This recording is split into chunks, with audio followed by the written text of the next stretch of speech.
Magandang umaga sa inyong lahat. So, pagpasensyahan nyo na po ang aking boses. Medyo paus po.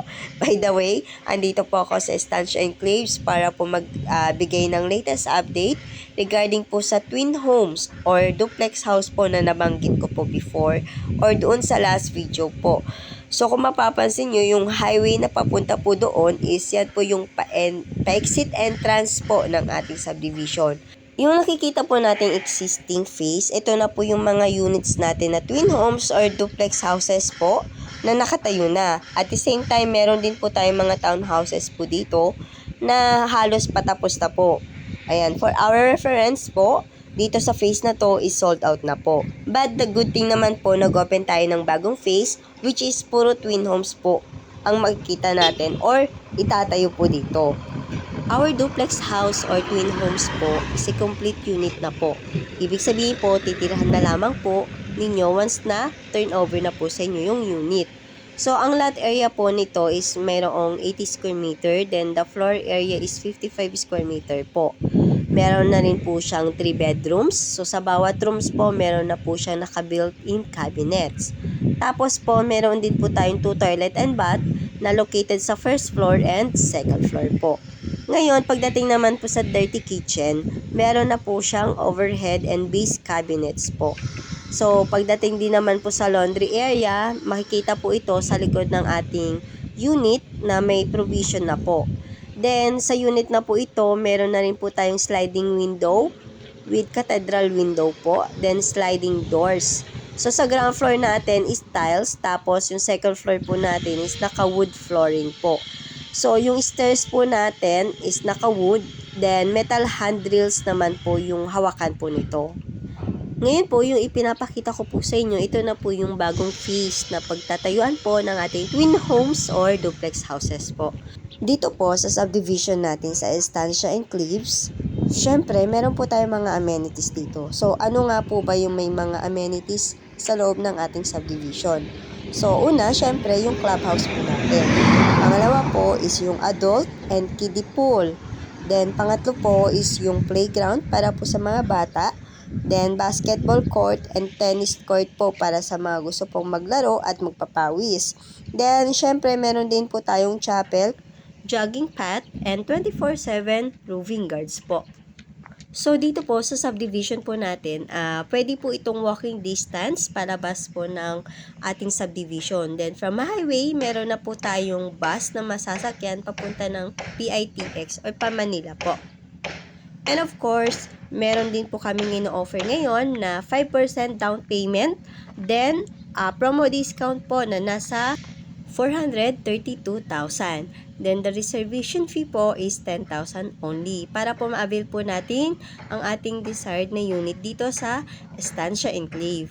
Since ito po ay pre-selling stage, ang down payment term po natin dito is maximum of 12 months to pay po. Then, the good thing po, pagdating sa approval ng bangko, meron po tayong affiliated banks na kaya po mag-approve at least 30 years to pay. Depende lamang po ito sa age po kung saan po kayo papasok. The good thing naman po, pagdating po sa reservation, ang basic requirements lamang po na kukunin kapag kayo ay local employed is 2 valid IDs, filled up ng reservation agreement, proof of income like 3 months payslips, UEC, ITR, then proof of billing po. So, yung post-dated po is to follow na lamang po ito. Then, kapag kayo ay OFW naman po, kailangan nyo po mag-appoint ng representative po na siyang magbibigay ng mga necessary requirements and pipirma po in behalf of you po since kayo po ay nasa ibang bansa. Then, additional po is your proof of income like job contract, then passport po. Ngayon po, once na naibigay na natin itong mga basic requirements, within 7 days po, magkakaroon na po tayo ng approval from the bank. Yes po, tama po kayo. So doon pa lamang po malalaman na po natin kung approve po tayo sa bank or hindi po. So ang kinagandahan naman nito, once na may approve na po kayo sa bangko, that's the time na magko-comply na po tayo ng ibang requirements needed po ng bangko. Then of course, magpapasa na rin po tayo ng PDC or post-dated checks po kay developer po. Ito po ay para po sa inyong monthly down payment po, which is 12 months to pay po siya. And of course, syempre yung mga self-employed po natin, hello po, na may mga business, ayan po, sa mga gustong mag-invest din po dito ng duplex house or twin homes po, syempre kailangan rin po natin yung basic requirements po, like 6 months bank statement, latest ITR po, which is 3 years, then latest 3 years financial statement po, then business permit and DTI permit po. So, yan din po yung initial na kailangan din po ng ating developer para po may present po ito sa bangko po. So, dito po, ang accredited banks natin ay AUB, PNB, China Bank, RCBC, UCPB, and BDO po. So, ngayon, wala pa po kaming under Pag-ibig financing. And of course po, i-assure po namin sa inyo na ma-approve po kayo sa bank as soon as kaya po natin ma-provide yung mga necessary requirements and wala pong makikita na CMAP or findings po ang bank sa inyong accounts po.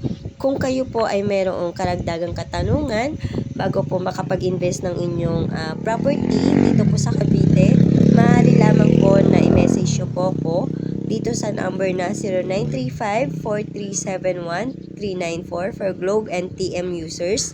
Then 0907-7473-084 for Smart and TNT users po. So muli, maraming salamat po sa panonood po ng aking video.